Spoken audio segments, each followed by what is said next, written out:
there's 60 years of data that says if you have a positive mindset towards aging, my best years are ahead of me, and I'm excited about the second half of my life.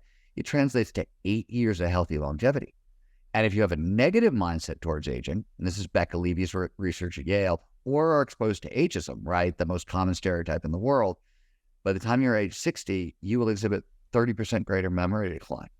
Mm-hmm. So negative, mindset towards aging is literally killing us at like ridiculous. Not only is it taking 8 years off your life, it's crushing your memory long before, you're coming to the end. Collective Insights is a voyage through topics and technologies revolutionizing human well-being. Groundbreaking approaches for a better world and a better life await you. Welcome to Collective Insights. Hi, I'm Dr. Dan Stickler.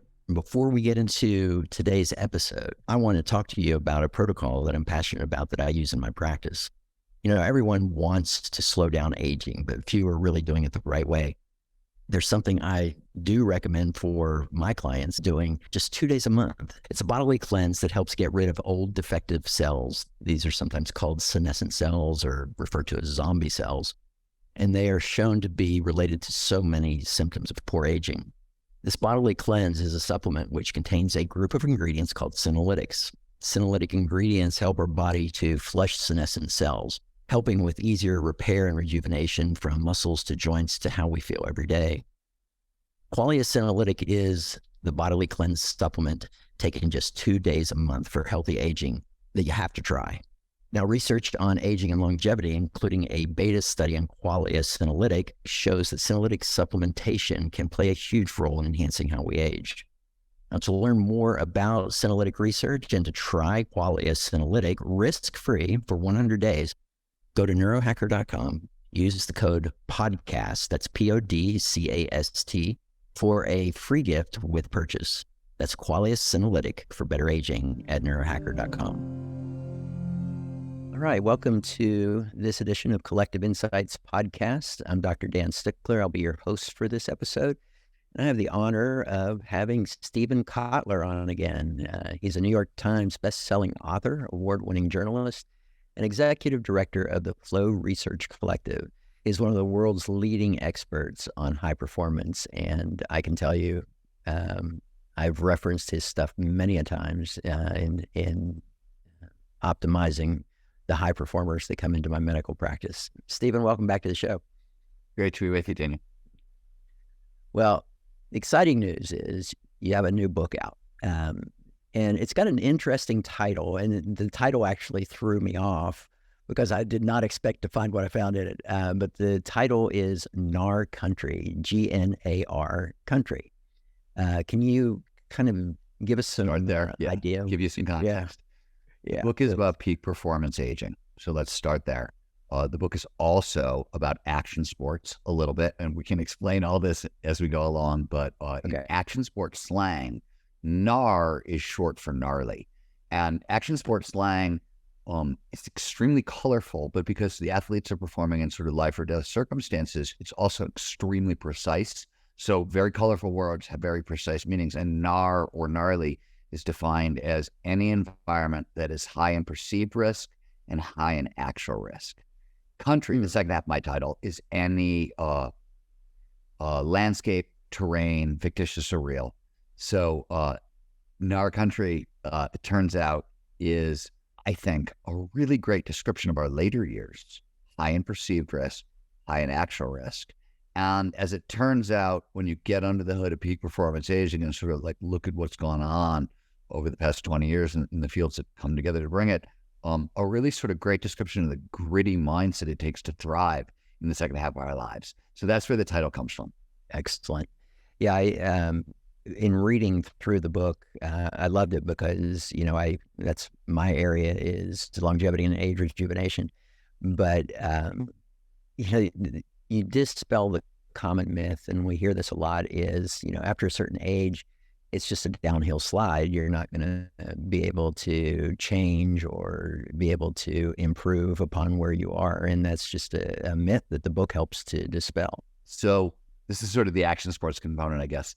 But, if you were raised in the 20th century, for sure, possibly even in the 21st century, you grew up with the traditional theory of aging, which I like to call the long, slow rot theory, right? And it's the idea that all of our mental skills and all of our physical skills decline over time, and there's nothing we can do to stop the slide. And this theory actually sort of gets its start with Freud. He writes something in, I think, Beyond Psychotherapy in 1907, that sort of kicks off the long, slow rot theory, or kicks it into like high gear. And by like 1995, all we've done is prove Freud right in exacting detail. Like we know every single thing that's going to decline and how it's going to fall apart and when and all that stuff. And then starting in about 95, the data starts to change. And this is your field, my field, right? I'm a part of it. And I get involved in it for three reasons.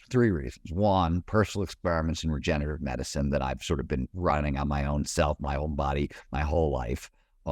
Flow science runs straight into peak performance aging because flow is one of the main engines of adult development. So it's how we develop successfully as adults, and that goes into how do we have a successful second half of our lives. That's right there. And then I was running a hospice care sanctuary with my wife for dogs, which we've done for 20 years, and we specialize in like the worst of the worst. And we were using mostly lifestyle interventions. We would do some medical stuff along the way and getting world-class ridiculous results. We would take dogs with like late-stage heart disease and cancer who vets would say, oh yeah, don't get very attached to this guy's going to be dead in a month. And we get 5 more years of healthy lifespan and longevity, right? And really active, because we hike our dogs into the backcountry every day. So it's not just like 5 years hanging around in the house just chilling. They're doing 5 to 7 miles up and down mountains every day. And then in 95, we start to overturn this stuff. And now what we know is everything that we used to think declined over time.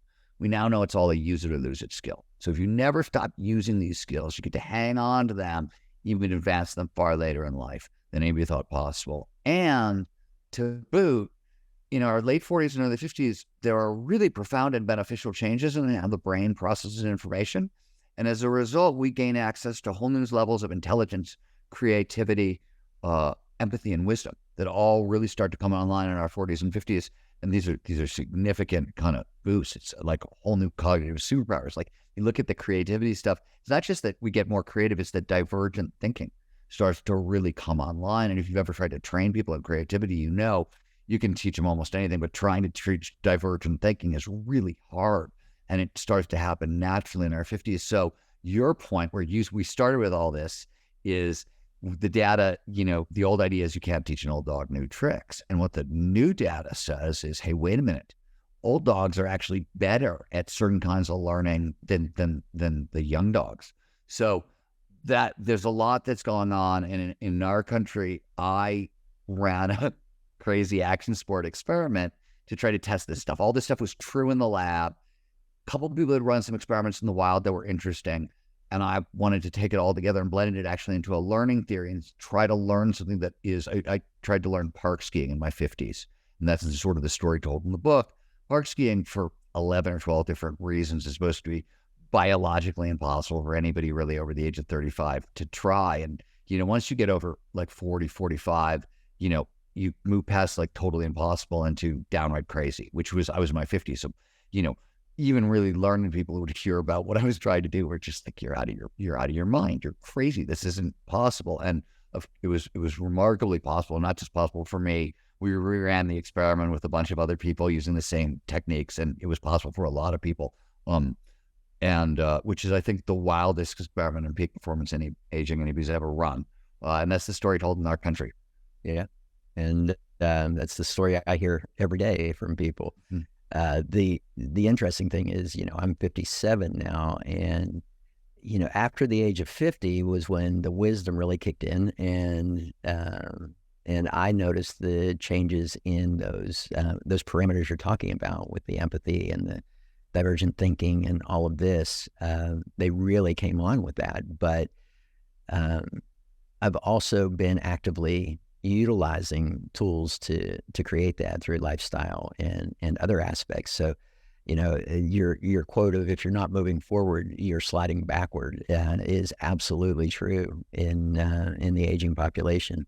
See that all the time. I think it's true in the aging population. And if you kind of like peel back So one, you know this too. Peak performance aging starts young, right? There's literally stuff you want to do in your 20s, in your 30s, in your 40s, your 50s. And this is also true on the psychological side, right? In adult development, we know there are moderators, if-then conditions at each sort of decade. There's a threshold. There's a big question you have to solve, right, to sort of progress on. And you sort of reference that. But it's, I think you see it in the aging population, but you also, one of the things, old is a mindset, right? Aging's a fact of life, but old is a mindset. And it's a mindset for neurobiological reasons that can set up very, very young, very, very young, late 20s, early 30s. And so the decline can get kicked off fast. So you are right. Once you get 50 to 50, if you're not moving forward, you're going backwards. But that doesn't say, because I'll give you a simple example. So we know that if you really want to thrive in your 40s and 50s, by age 30, you have to have solved the crisis of identity. You got to know who you are in the world, right?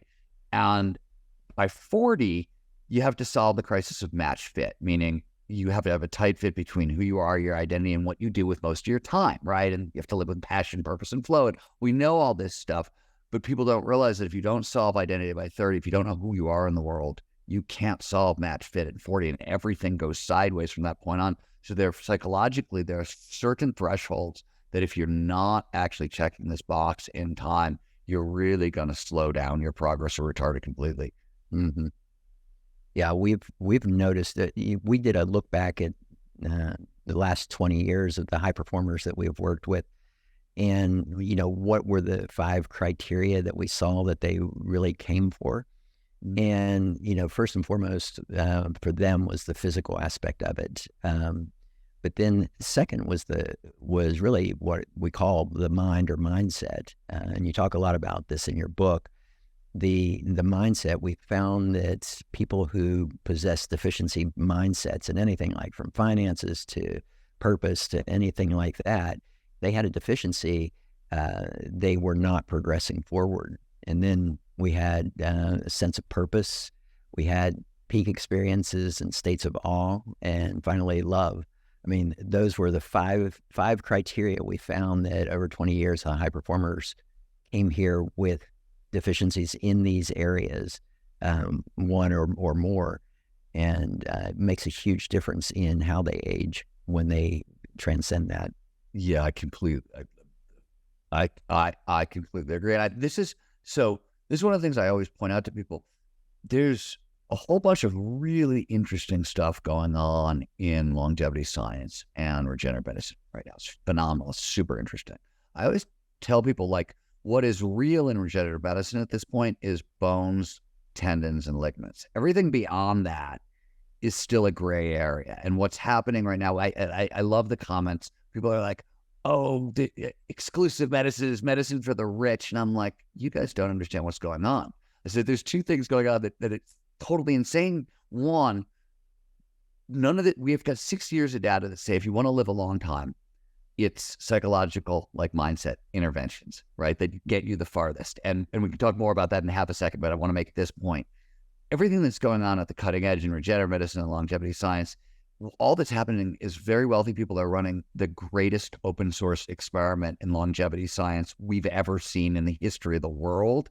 And does it work? Historically, as you know, regenerative medicine bats about 10% right, 90% wrong. So I'm assuming we're getting better, right? So let's say it's going to be 25% right, which would be an amazing batting average for like cutting edge medicine, I have to say. But let's say it's really gotten that.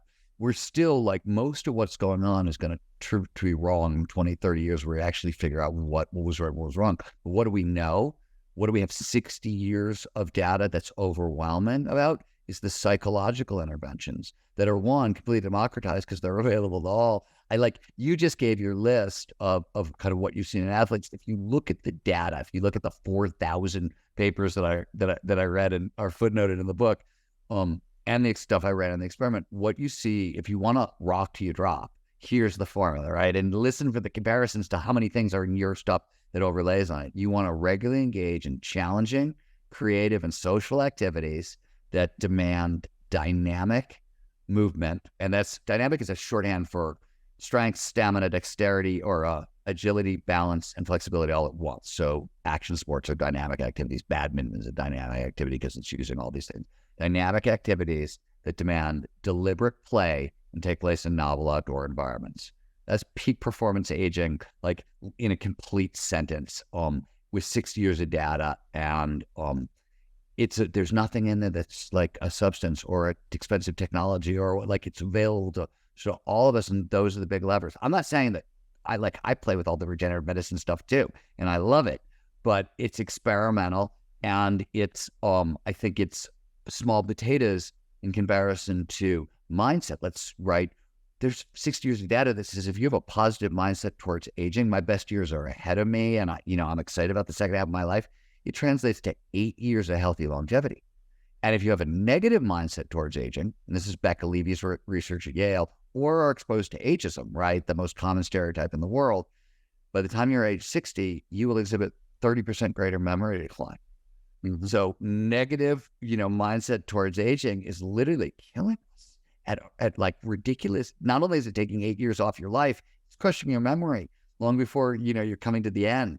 So this is one of the things, and I'm sure you've seen it in your work, I find so fascinating. We've spent the past 30 years really like looking at the mind-body connection, and every year it gets closer and closer and closer and closer. But when you get into peak performance aging and longevity science, it's like hand and glove. It's wild how tight it really gets, and how important it really gets. I was doing an interview for a short film about Brian Johnson, and the young guys that were interviewing me, they asked me the question. They said, what can we do when we don't have $2 million a year to spend on, this health and aging aspect? And I said, the thing that most people don't realize is about 10% of longevity is based on genetics.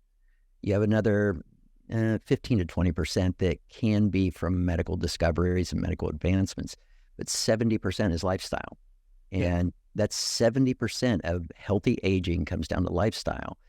And that tends to blow people away, which really surprises me because, we've known this one for a long time and it just doesn't stick very well. You've seen people they love pills and like technology. They like the whiz bang and they like the easy.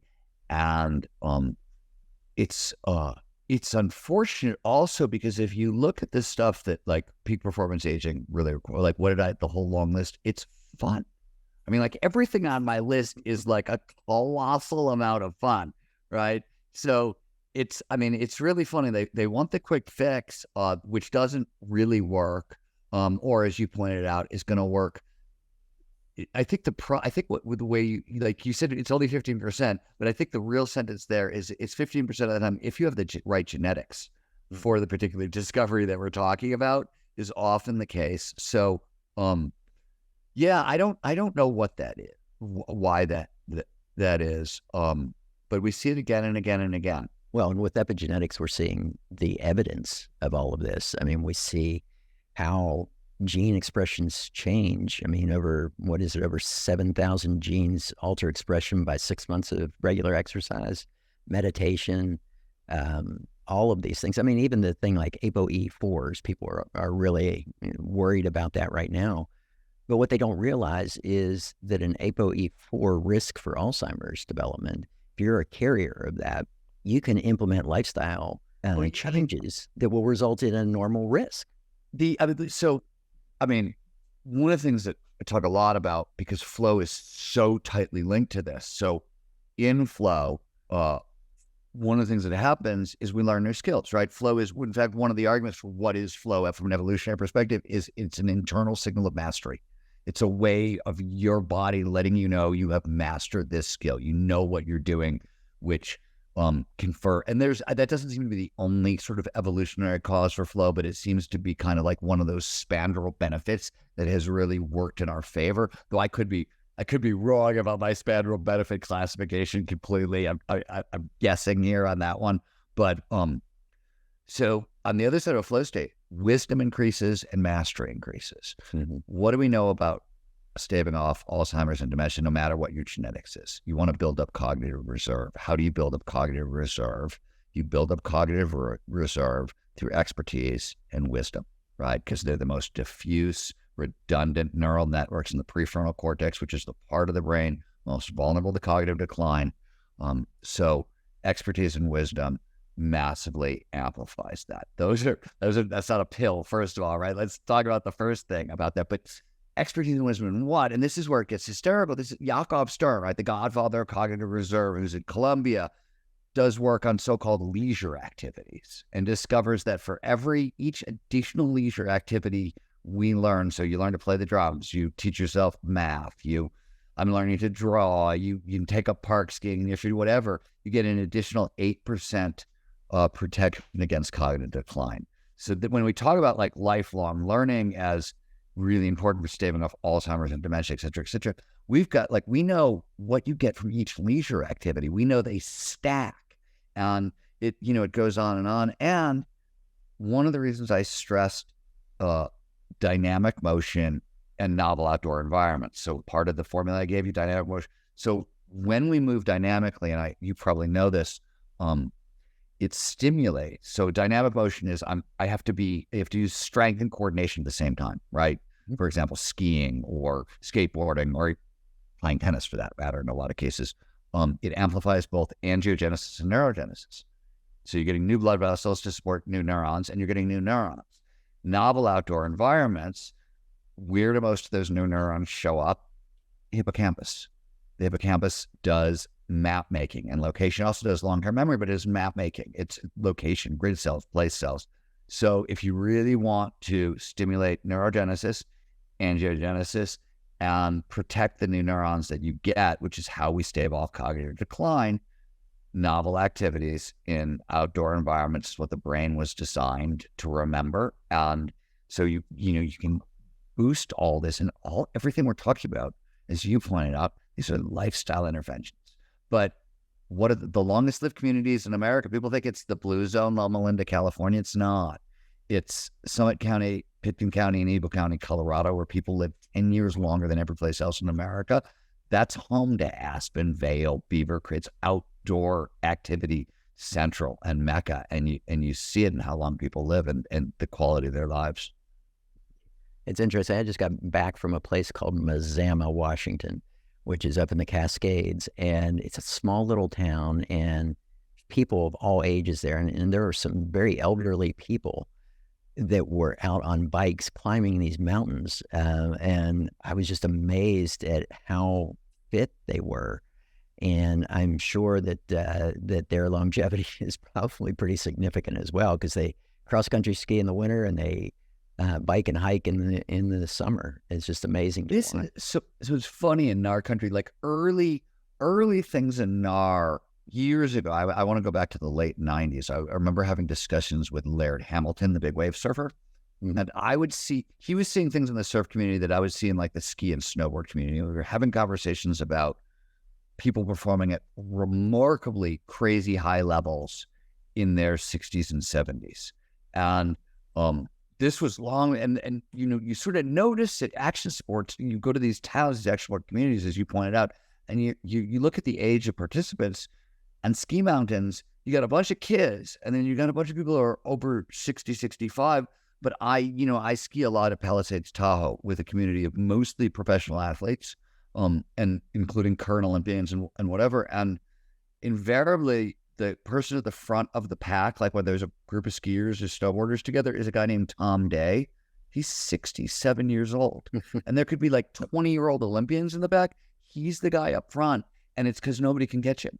And like, you know what I mean? You start noticing these things, and you're like, huh, those old stories about age, they can't like either this, I mean, I don't know. So this is one of the things that happened to me in my pursuit of peak performance aging. I don't know if you know this story, but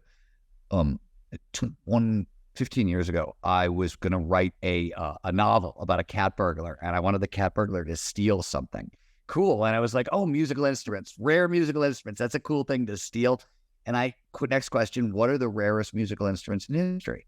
And I started digging, and it turns out Antonio Stradivarius, one instrument maker out of billions, owns the record for like half of the most priceless instruments in history have been made by this one person, which is just bizarre. Could you imagine if like half of the most important paintings or books were written by one person? It's really weird. So it just caught my attention as like, what a weird detail. Let's learn more about Stradivarius, but I'd never really paid attention to. And then I learned that he crafted two of his most famous and priceless instruments when he was 92 years old. So one, this is in the 1600s, right? So like before the advent of modern medicine. And two, that was the big change when I went, wait a minute, either everything I've been told about aging is wrong, because there's no way a 92-year-old man can make two of the most priceless instruments in history if fast twitch muscle response declines over time, if fine motor performance declines over time, if cognitive performance, right, on and on and on. There's no way that can happen. And as a science guy, I don't believe in anomalies. I don't think, oh, this guy is one in a gazillion. I think, nah, this is Stradivarius. This is probably a whole swatch of the population, and our theory is probably wrong because it's not matching the data. And the data just didn't feel extraordinary. You know what I mean? There was no thing in Stradivarius' life about like longevity and health and like what he did to stay.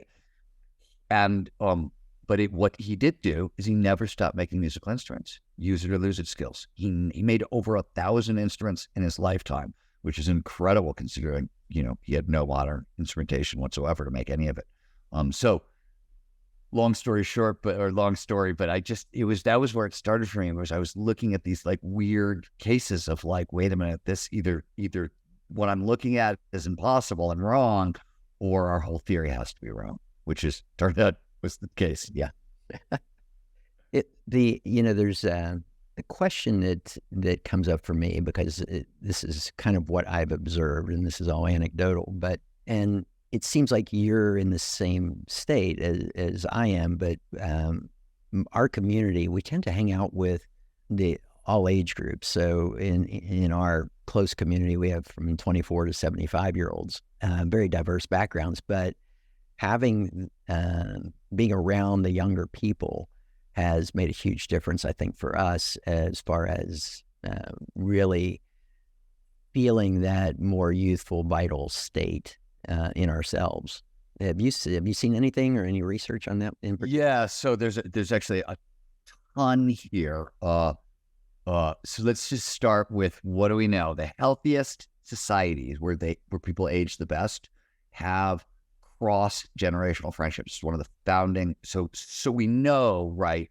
You hear a lot about the importance of a robust social life over time. That, by the way, right? You want to talk about another psychological intervention? 7 years to your life to maintain a robust social life. This is really interesting, by the way. If you're morbidly obese, smoke cigarettes, are an introvert with a bad mindset towards aging, and you want to live a long time, if you change your mindset and make some friends, you're going to live longer than if you lose weight or quit smoking. It's amazing. And nobody talks about that, but well known, right? Really well known. And, but when you dig into the social stuff, a couple things are really clear. One, at the heart of every society where people really thrive, all the blue zone communities have this, by the way, in Dan Buettner's research, and in many other places, they have cross-generational friendships. It's really important. And we can talk. When I'm done saying what I'm about to say, ask me about risk aversion, and I'll talk about why, right? But really important. The other thing that is you see, and this is something people talk less about, but it shows up again and again in the research. If you want to sort of thrive in the second half of your life, you need to make replacement friends. So and a lot of people tend to form friends in their age group and not younger. And this is really, really common. And what happens is, if you are successful with your approach to longevity and healthy aging and that sort of stuff, you can find yourself the last person standing. And like, it sounds like one of these really extreme statements.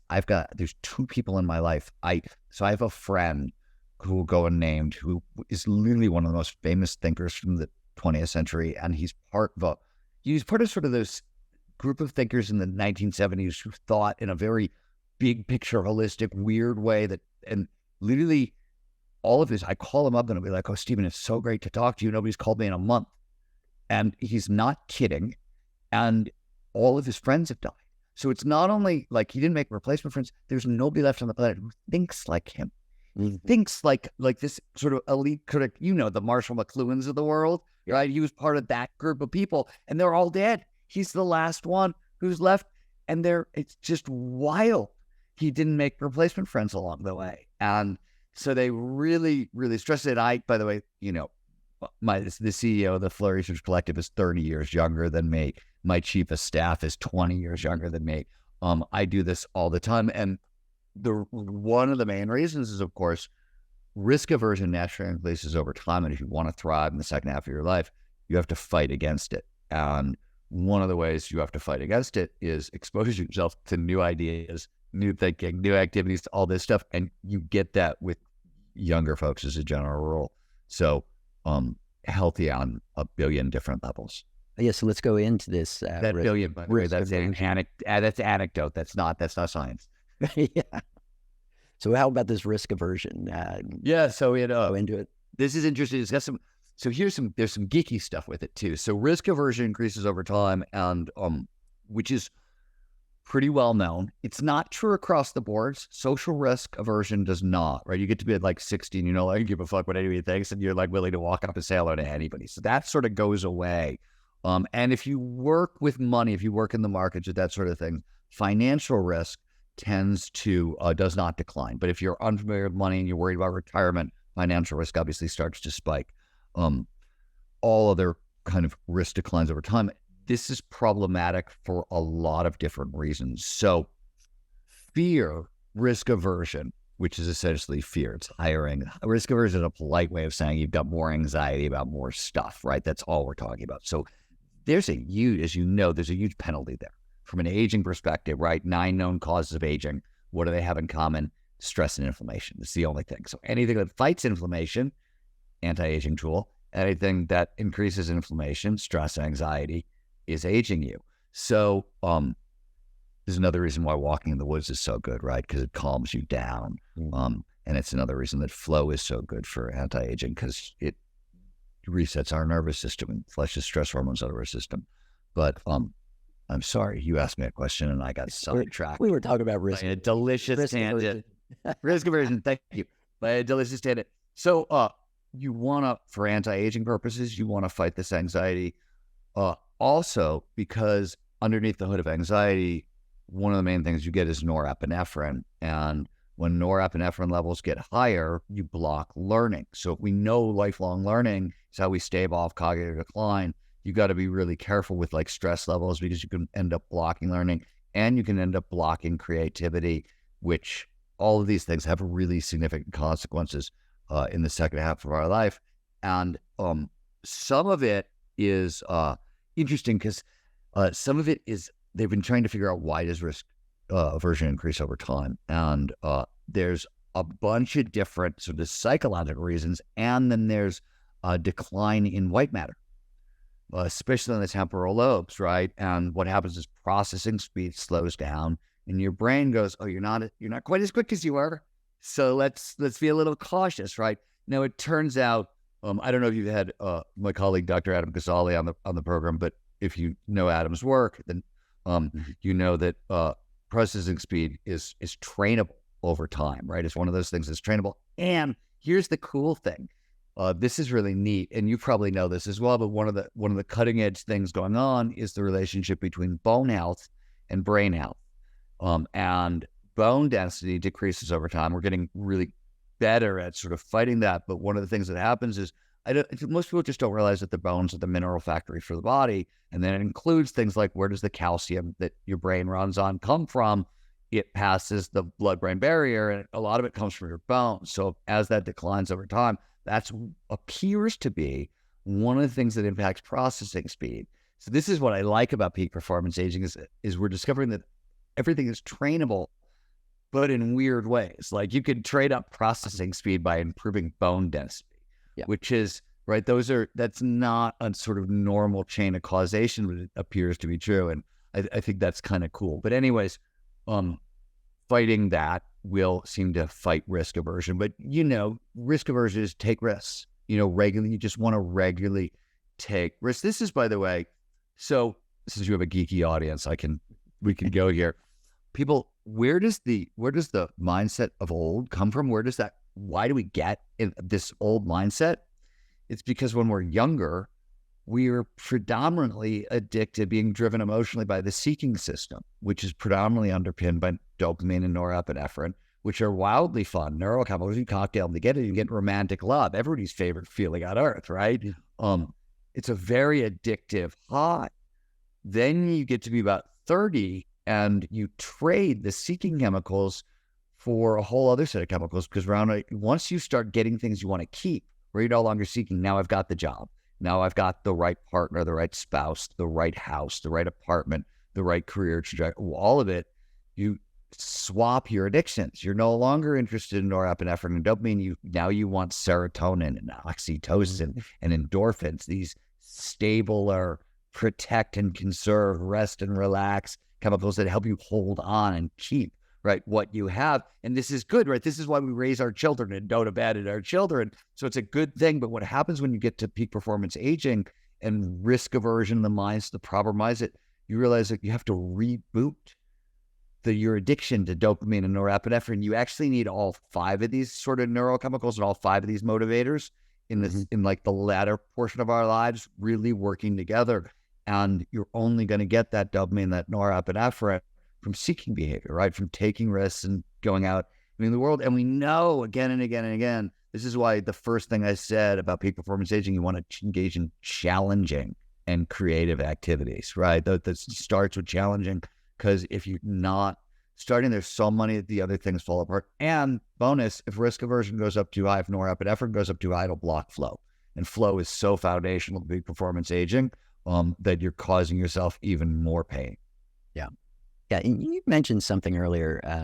You talked about deliberate play. And in the book, you talk about the difference between deliberate play and deliberate practice. Can you kind of unpin that for sure. So one, deliberate practice is Anders Ericsson's idea about what does it take to get to mastery, to expertise. And this was colloquial Malcolm Gladwell's 10,000 hours. It was 10,000 hours of deliberate practice that you need. Now that 10,000 hours turns out to be not an accurate figure, as we all mostly know at this point. By the way, deliberate practice is defined as repetition with incremental advancement. Do the same thing over and over again. Just do it a little bit harder, right? Push a little bit. And it turns out when it comes, so we talked about the importance of lifelong learning and skills mastery and all that stuff for peak performance aging. It turns out for learning, deliberate practice is very effective, but only, and Anders himself pointed this out, at very specific kinds of learning. If you're trying to get better at the violin or math or a couple other very specific subjects, music, certain kinds of music, classical music, deliberate practice works really, really well. But for most everything else, and we see this again and again and again, it's not the fastest path towards mastery. In fact, there have been a number of challenges to that. Anders himself mounted the first one. David Epstein, in his brilliant book Range, on the second one, in Rise of Superman, kind of lay out the fact that flow seems to cut the path to mastery in half. And that's what we were seeing in action sport athletes in the 1990s. And by the way, I knew before Anders passed away, I knew him. I got to meet him at the Santa Fe Institute a couple of times for a peak performance conference, and he agreed with me, about deliberate practice and these ideas. But anyways, what the data has shown is that if you're really interested in mastery and learning, deliberate play outperforms deliberate mastery most of the time. Deliberate play is repetition without repetition. It's repetition with improvisation. So do the same thing you did before and then improv on top of it. And what's the big deal? There's a couple of big deals here. One, the obvious psychological. It's playful, right? And so there's no shame. There's no embarrassment. There's less self-consciousness. So all these things that tend to block learning tend to go away. So that's huge. Two, deliberate practice. The most neurochemistry you're going to get if you do everything right, is a little bit of dopamine, because you've done the thing you did before and you've just taken it a little farther, and the goal-directed system is going to say, oh, let's reward this with dopamine. And that's good. That's going to help you cement it into long-term memory. It's better than no dopamine. But with deliberate play, you get dopamine, bigger hit of dopamine, and endorphins. So much better chance that this memory is going to get turned into long-term storage and going to become actual learning. So that's really key. The other thing I like to point out from a dopamine standpoint with deliberate practice, there's one right answer.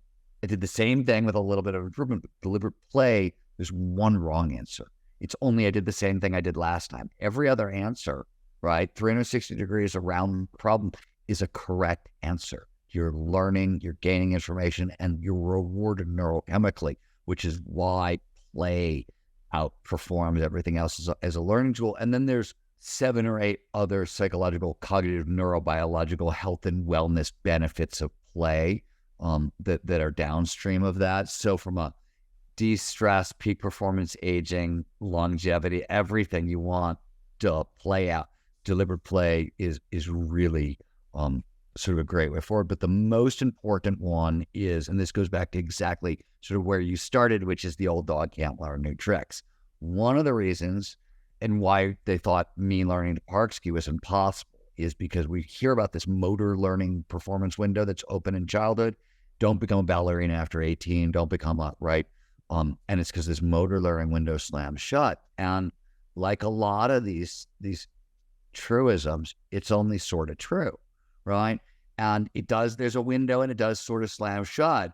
But what really changes isn't the brain's ability to learn difficult physical activities. It's that we stop learning like we did when we were kids. We play as kids.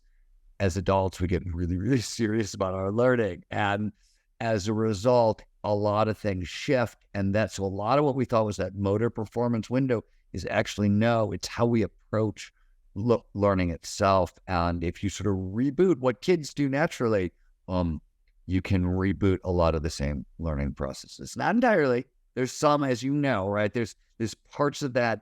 There are kind of neuroplastic changes that are going to happen, and things are going to be a little trickier. But it's a lot. Same thing for learning a language, right? If you're playful about it, when you're older, you're going to learn much faster, and than if you're kind of leaning into it. I think we're seeing a lot of rethinking of developmental windows now in many areas. I know I just got back last week from the Psychedelic Sciences conference in Denver, and there were like 12,000 people there. It was amazing. Yeah, I heard it was huge. Yeah. I heard it was amazing. Gull Dolan, who I've spoken with before about this, she presented a topic, her research on MDMA. She researches it at Hopkins. And she found that the social reward and social developmental window, which closes during kind of late teen years, can be reopened for roughly a 2-week period after a single dose of MDMA. And well, didn't they? I don't know where they did the work, but they found with ibogaine, like the they cut the experiment down. The window hadn't shut. They actually ran out of funding or something. I need to look into this. I just heard this story and I'd never heard it before. And I was like, is this real? That the window stayed open so long they ran out of funding before it actually shut down, which is kind of amazing. These psychedelics are creating all new possibilities for people. But what I was getting at is too that even though that was MDMA opening that, it just shows that we can reopen these windows, and lifestyle is another way that we can actually create these opportunities. It's and they really are sort of opportunities, right? Like that's sort of really I back into this for half a second, and when I wrote Bold, I spent a lot of time. I mean, running around the country giving the world giving speeches and talking to CEOs. And I do more of this work at the Flourish Collective. I'm sure you do too. And invariably, in my experience, when CEOs get to talk to folks like us, one of the things you talk a lot about hiring and training, right? How do you hire for peak performance? How do you train for peak performance? And I would, and I'm sure you do this too, my first question whenever I'm in this conversation was, well, what exactly do you want? Because those are pretty broad categories. Like, what exactly are you looking for? And so for years, I would hear the same 2 things over and over. I want the following 2 things from my employees more than anything else. And I've come to think of these as like the mantras of the 21st century business. The first was I want creativity and innovation because the rate of change is so damn fast that if I can't, this is this hard thing that we're not great at. And if we can't figure it out, we're clearly going to be out of business. And this was obviously, this is the lesson of Singularity University and exponential growth and, welcome to the world of AI, et cetera. The second thing I heard was actually surprising is that I see people, what they really said to me is they want empathetic employees and it was three reasons. One, all the psychological safety stuff, right? That was starting to come to the fore and people realized that if employees didn't feel psychologically safe, they weren't going to perform well. Forget about like happiness and well-being and thriving, like you were just crushing it and you can't have any psychological safety without empathy. But the more important point was that I think Jeff Bezos sort of like declared that the mantra of the 21st century business is customer-centric thinking. And if you don't have empathetic employees, nobody can think like your customers at all, like period. And obviously with today's socio-political climate, this is also a mandatory. But the point was, we talked earlier about what happens to changes in the brain in the second half of our life. Like we get new intelligence, new creativity, new empathy, and new wisdom, right? And it's as you pointed out earlier, it's very profound. This means that the over 50 crowd, the very people who are like people are pushing out of their companies right now, these are like the dream employees of the 21st century. But there's a caveat there, right? Because it's not every over 50-year-old. It's well trained. Because if you haven't, first of all, risk aversion. Here's like if you have norepinephrine in your system, for example, right? You haven't trained up risk aversion, you'll never get the heightened creativity because norepinephrine, literally divergent thinking, which is what you get in your 50s, that comes out mainly out of the anterior cingulate cortex, which finds far-flung connections, right? And it does this based on how much or how little norepinephrine is in that part of the brain at any one time. And the more norepinephrine there is, the more logical and linear you get, right? With the extreme example being fight or flight. But it's a spectrum of experience. And you can't that's like, so as an employee, you're blocking it. But the whole point I wanted to make here is you were talking about like sort of counterintuitive. And this is the thing that sort of blows my mind because I'm like, well, there's a business revolution hiding inside of, longevity and peak performance aging. And like, we're seeing it, you and I are seeing it, just like we're seeing the athletes sort of do it. But it's starting to creep into the world, but it's one of these huge changes that's coming in the next 10 to 15 years. And it's super interesting. Yeah, I'm excited to see where it goes as the data starts coming in on this for sure. On one area that I mentioned earlier that we've kind of seen, and I see the healthiest agers essentially, one of the aspects is that they experience peak experiences, states of awe or states of profound gratitude on an almost daily basis. And the ones that are really having a rough time with the aging process, they can't even remember their last state of awe. I mean, we've seen anything like this. So I've seen a bunch of stuff. So one, Chick sent me high before he died. I don't know if you know this. His last study was on flow proneness. He wanted to know, do we crave flow? Do we need flow until the end of our life? Yes. So we crave flow. We crave these altered states of consciousness until the very end of our life. Work that came out of, good God, this is Bob Keegan pointed this out, right? That the more peak experiences you have over time, kind of the better chance you have moving up the pyramid of adult development. But here's the big kicker, and it's nothing. It's as one. We see this with flow. So when you experience super positive emotions, and the two most powerful positive emotions we think are mastery and control, right? A sense of and it has to do. This is able to survive for survival reasons. As we add skills, we become more adaptive, we become safer. So these are the big highs for us from an evolutionary purpose.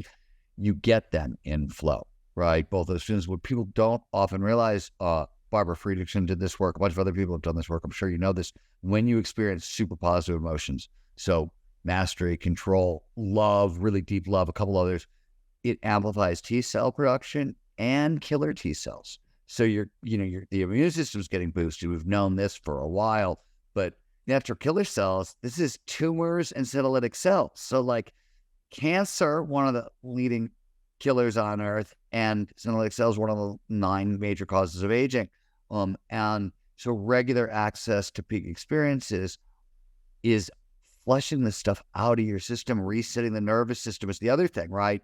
You see this. I don't know if there's a nitric oxide flush in awe, which is what usually pushes the stress hormones out of your system with flow, or if there's another, how much awe resets the nervous system.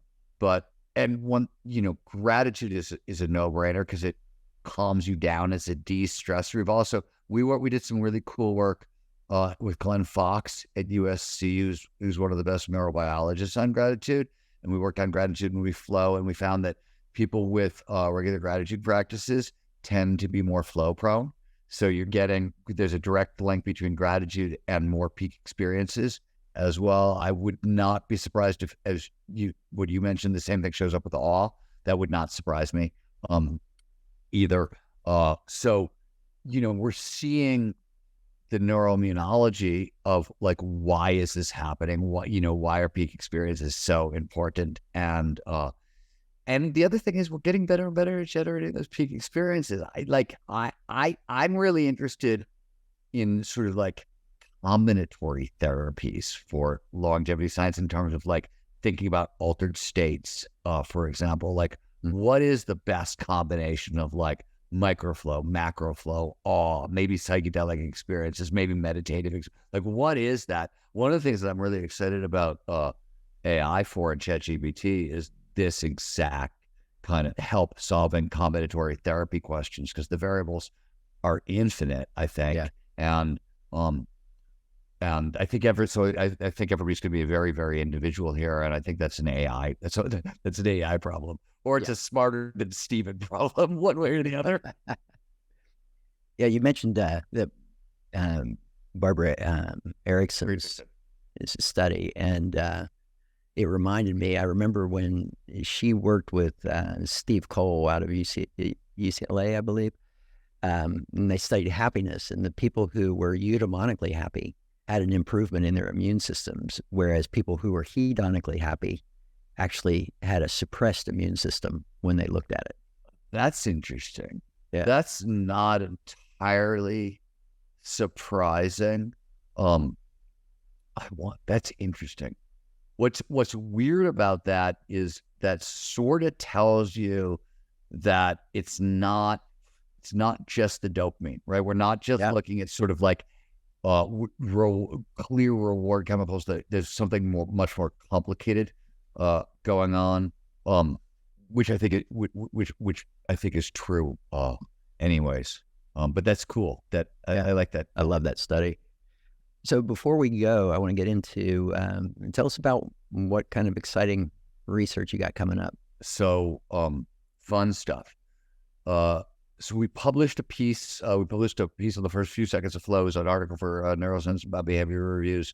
I think 3 or 4 months ago that looked at the kind of neurobiology and neural dynamics, so a systems neuroscience approach to what happens in the brain as we transition into flow. We just did the exact same thing for intuition. It's a neurobiology and neural dynamics accounts with many of the same. Scott Kelso is on the paper as well, and some other folks are working on that with us. We are just starting some research on the intersection between flow and intuition.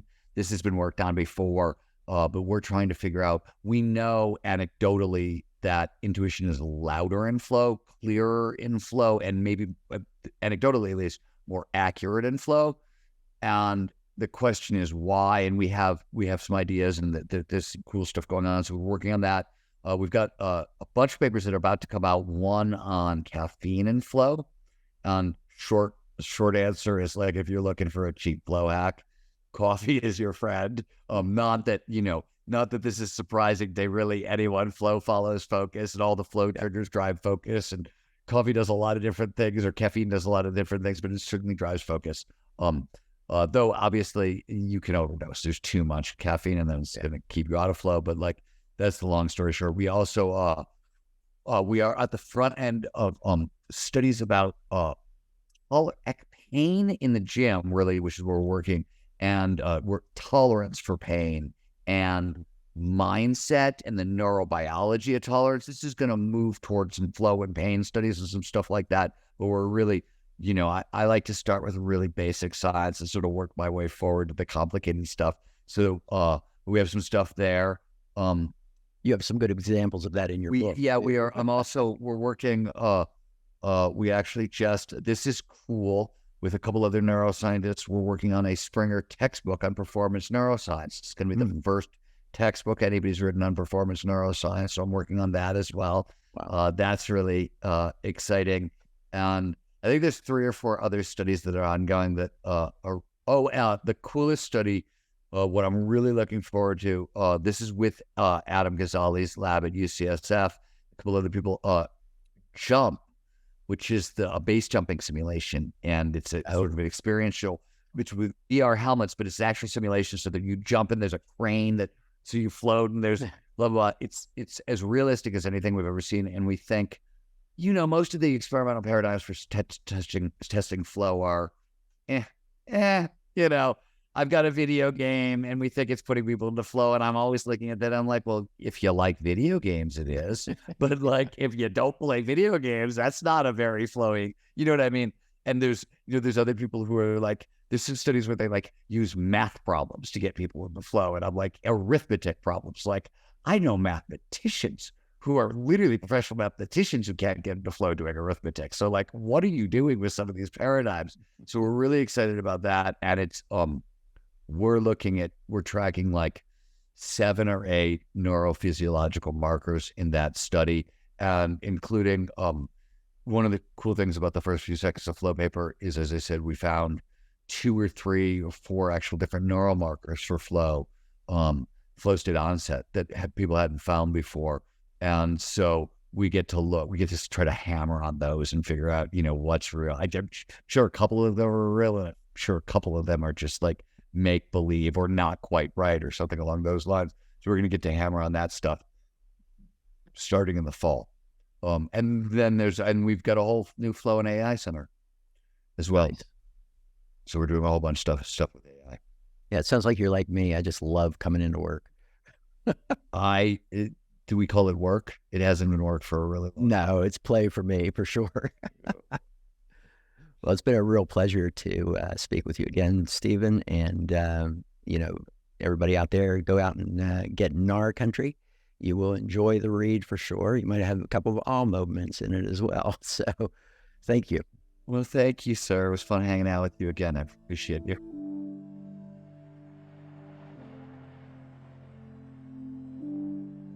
This podcast is for informational purposes only. The podcast is not intended as a substitute for professional medical advice, diagnosis, or treatment. You should not use the information on the podcast for diagnosing or treating a health problem or disease, or prescribing any medication or other treatment. Always seek the advice of your physician or other qualified health provider before taking any medication or nutritional, herbal, or homeopathic supplement, and with any questions you may have regarding a medical condition.